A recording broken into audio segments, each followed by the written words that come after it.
Dr. Bill Williams, President and CEO of BriaCell. I will hop off, and you have the floor, sir. Thank you so much, Spencer. I really appreciate it. And I'm going to be talking about our targeted immunotherapies for breast cancer and other tumors.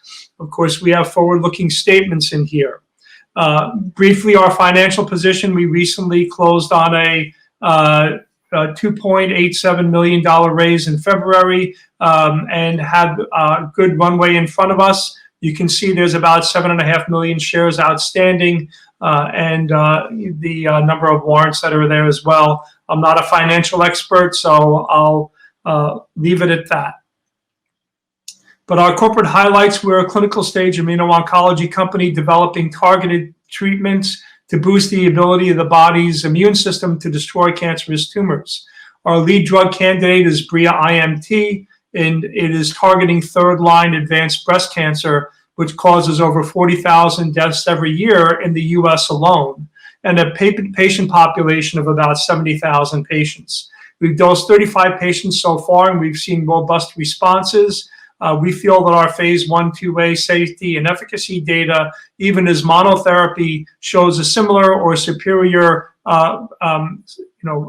efficacy and side effect profile to other advanced or approved drugs for breast cancer when they were at a similar stage of clinical development. We are collaborating with Incyte Corporation using their checkpoint inhibitors in combination with BRIA-IMT. We actually did dose some patients in combination with Keytruda as well, and I'll be talking about those shortly, but now we're collaborating predominantly with Incyte. Our goal is to get to a registration study early in 2022, BRIA-IMT in combination with an immune checkpoint inhibitor. And we've taken our observations with BRIA-IMT and transformed them into a platform technology that will allow us to develop personalized but off-the-shelf immunotherapies for various cancers, including breast cancer, based on the patient's HLA type. We have an R&D agreement in place with the National Cancer Institute for that work. And we have a lot of experience in our company regarding drug development. Myself, I came over from Incyte Corporation, where I was VP of Exploratory Development, worked on Jakafi, their blockbuster in the oncology space, all the way from the first-in-man study to post-approval. Same thing with Olumiant, which is in the inflammatory disease space. Before that, at GlaxoSmithKline, worked on numerous early, medium, and late-stage assets, including approvals for Hycampton, Navalbine, Bexar, Zofran, Boniva, Tykerb, and others. And before that, I was doing bench-to-bedside research at University of Pennsylvania. Our scientific founder, Dr. Charles Wiseman, is out of the MD Anderson Cancer Center, as well as USC, St. Vincent's Medical Center in Los Angeles. And on our board, we also have Rebecca Taub, who's currently CMO, EVP Director, and one of the founders of Magical Pharmaceuticals, who has a great depth of drug development experience. We have very in-depth experience on the biotech finance side from Martin Schmieg and Vaughn Ambro Pantaloni, who you can see have been involved in numerous medium, large and small biotech and pharma companies. And Jameson Bondarenko is our chairman of the board, very experienced in capital markets, and has been a major investor in BriaCell and a major supporter, and has been a real asset to the company. Our BRIA-IMT is in combination with the Incyte compounds in third-line breast cancer in a phase 1/2a study, and we expect to get further safety and efficacy data throughout 2021, especially around the time of the San Antonio breast cancer meeting in December. Our BRIA-OTS is, that's our off-the-shelf personalized immunotherapy for breast cancer, is expected to get in the clinic later this year. And then similar immunotherapy cell lines are in development, as I mentioned, with the potential to get into the clinic next year for prostate cancer, non-small cell lung cancer, and melanoma. We have protein kinase C delta inhibitors and small molecules for RAS-transformed tumors, and as well as BRIA-TILs RX, which are similar to bispecific T-cell engagers, although they're quadrispecific, and they are in the early stage for prostate cancer and for epithelial and glandular cancers. The way BRIA-IMT works, it is a breast cancer cell line, but it has some unique features. It produces breast cancer antigens or proteins, which are recognized by the immune system, the CD4 and CD8 positive T cells, and they can then go on and recognize those same antigens on the patient's tumor and attack it. The BRIA-IMT has been genetically engineered to produce GM-CSF, which is an immunostimulator and boosts that response. But at the same time, if you see this green arrow along the bottom here, you can see that BRIA-IMT is capable somewhat uniquely to directly stimulate these CD4 and CD8 positive T cells and markedly boost the response. And we think that's what gives us a bit of an advantage over others who have tried similar approaches.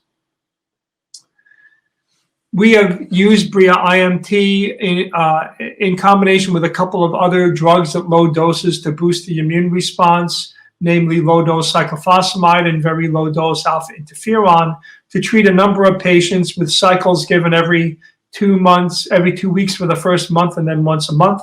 The BRIA-IMT cells are irradiated before we immunize the patients with them so that they will not be able to grow anymore.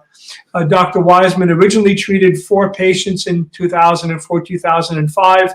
We got back into the clinic after a long hiatus in 2017 and dosed another 23 patients. Really excellent safety and efficacy data. And some of that is shown in the table on the lower left here. You can see that I mentioned in the prior panel discussion HLA molecules. These are the molecules that kickstart immune responses, but they're different in different people, and yet they can be shared by some people, the same way that eye color can be different in some people and shared by other people. And so we looked at HLA matching between our BRIA-IMT cell line and our patients, and we noticed that those who had 2 or more HLA matches had a very high rate of disease control in spite of having failed on the average 4 to 5 prior therapy attempts. And if you eliminated the patients who were too sick to develop an immune response, that goes up to 75% disease control. That includes patients like the one on the right here who had 20 lung metastases, and all of them either disappeared or shrank down to tiny scars with the therapy, and she had stable disease elsewhere. So this gave us a very encouraging signal in patients with late-stage breast cancer.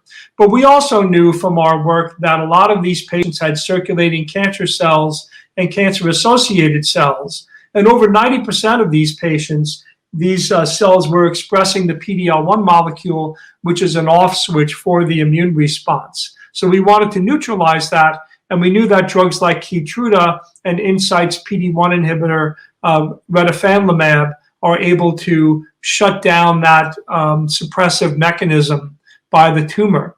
So we dosed 11 patients in combination initially with Keytruda. We saw an excellent safety and tolerability profile in spite of the fact that these patients had failed on the average 5 prior systemic therapy regimens, such as chemotherapy. Many of them had very weak immune systems, but in spite of that, we still had some remarkable responders. One lady had liver metastases, which is breast cancer tumors in the liver.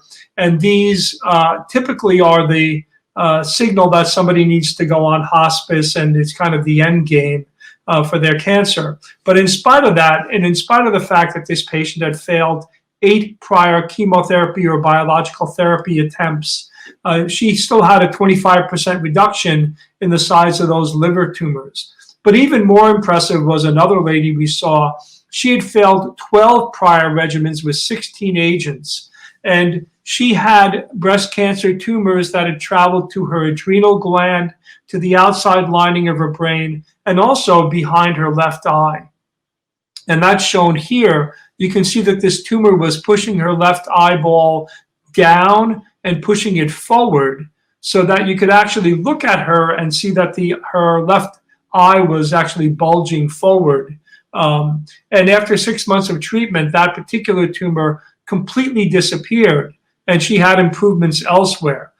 She was a double HLA match with the BRIA-IMT. So this gave us additional encouragement for our HLA matching hypothesis.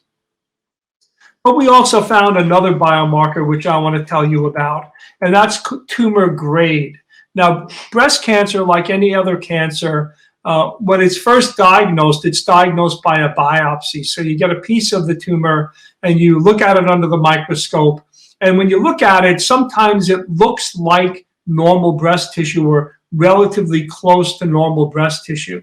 And that would be called a well-differentiated or grade 1 tumor. Sometimes you look at it under the microscope and it just looks like a mass of cells. And that would be a grade 3 or poorly differentiated tumor. And in between is grade 2 or moderately differentiated. Well, BRIA-IMT was originally derived from a grade 2 moderately differentiated breast cancer tumor. And I should note that 40% of recurrent breast cancers are grade 1 or grade 2. And our genetic fingerprint of BRIA-IMT matches most closely with grade 1 and grade 2 tumor cell lines. So we went back and looked at our data for the patients who were either grade 1 or grade 2 in terms of their tumor histology. And in the monotherapy study, there were 7 patients who were able to mount immune response who were grade 1 or grade 2, and 71% of them had clinical benefit in spite of having failed an average of 7 prior regimens. So this clinical benefit includes stable disease as well as partial responders. And in the combination therapy study, there were 3 patients of the 11 that we treated who had grade 1 or grade 2 tumors, and all 3 of them had clinical benefit. And this is a very heavily pretreated group. Now, if you look at the figure in the lower right, you can see that there was fairly significant tumor reductions in many of these patients while others had stable disease. And if you look at the overall survival of these patients, and again, these patients were far beyond third-line patients, but we had a median overall survival of 12.5 months. Now, a recent publication in third-line patients showed that the median overall survival was between 7.2 and 9.8 months. So even though our patients were more advanced, we're still seeing better average overall survival with our therapy. So this brings us to our off-the-shelf personalized approach, BRIA-OTS. We have now genetically engineered our BRIA-IMT cell line to express 15 different unique HLA types. These will allow us to match over 99% of the patients who are out there and to double match about 90%. And so the way that this is going to work, once we've had our cells manufactured under GMP, is that the patient will come in and they'll have a simple saliva test done, which will tell their HLA type, similar to a 23andMe type of test. Once we know their HLA type, we can then identify the matching BRIA-OTS cell lines. And since these will have been pre-manufactured, we can ship them overnight to the clinic and the patient can be treated the next day. So this will broaden the number of patients that we can match. And also, since we now know how to do this genetic engineering, we've extended this to other tumor types, as I mentioned, non-small cell lung cancer, melanoma, and prostate cancer. So these are all in our pipeline. The breast cancer version of BRIA-OTS, we're hoping to get into the clinic later this year. Again, we're working on that in collaboration with the National Cancer Institute in terms of the mechanism of action. And then the other cell lines, we hope to get into the clinic in 2022. And that is going to be very exciting for us as it greatly expands our pipeline, and we'll be able to provide these targeted immunotherapies for a number of different patients with different tumor types. Finally, I want to mention our key milestones coming up. We have BRIA-IMT in the clinic in combination with the Insight compounds and the pre-registration study data that will be developing additional data throughout this year and into 2022. Again, the goal is to go down to the FDA with the data we generate this year and negotiate a registration study design. And that study design should be a key milestone for us, because once we know what that design is, we'll know exactly how much it'll cost to do the study and get the drug approved. It'll also be a signal for big pharma companies to get involved into the development of BRIA-IMT through a deal of some sort, and that's usually a very large inflection point for small biotech companies like us.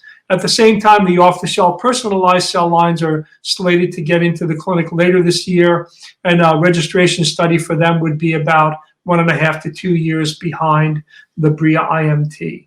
So that brings me to the close of the presentation, and I'm not sure how it works if there are questions, but I'm hoping that Steve can jump. Can jump back in.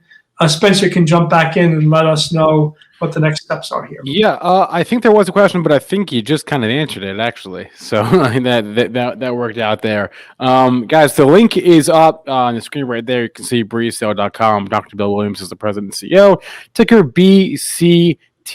Let me do one more look and just take a look to see. Don't see any questions from chat. All right, everyone. Thanks, Bill. Thanks a lot, and we'll look forward to following your company going forward. Thank you so much, Spencer. Have a great one. Yeah, you too.